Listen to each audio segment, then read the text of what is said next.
হাইত India থেকে চলে আসতেছে দেশে, কোটি টাকার ভয়ে চিকিৎসা বন্ধ হচ্ছে শেষে। চিকিৎসারত অবস্থায় রুগীর কিছু হলে খরচ হওয়া টাকার কৈফিয়ত দিতে হবে, নেই তো কোনো চুক্তি। তাহলে টাকা থাকতেও চিকিৎসা বন্ধ করে দেখাচ্ছেন কেন যুক্তি?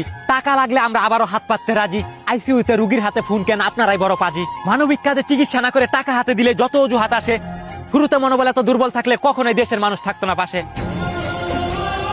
এই বোকাচোদা বোকাচোদা, তগর মুখে সাইদের নামটা মুখে মানায় না। অন্তত তোর, বিল্লাল আর কয়েকটা তগর যে চালাবেলা আছে না, অগর মুখে সাইদের নামটা তগর মুখে মানায় না। আল্লাহর বোকাচোদা, তোদের জন্য সাইদের জীবনটা আজকে শেষের পর্যায়ে শুধুমাত্র তোদের জন্য। উল্টা পুল্টা ভিডিও বানাস ভিউ কামাবার নিগে, এর পাশে দাঁড়াস ওর পাশে দাঁড়াস, শেষ পর্যায়ে কি দেখা যায়? দুনিয়া টাউট বাট পার জান পিড়িগার সর।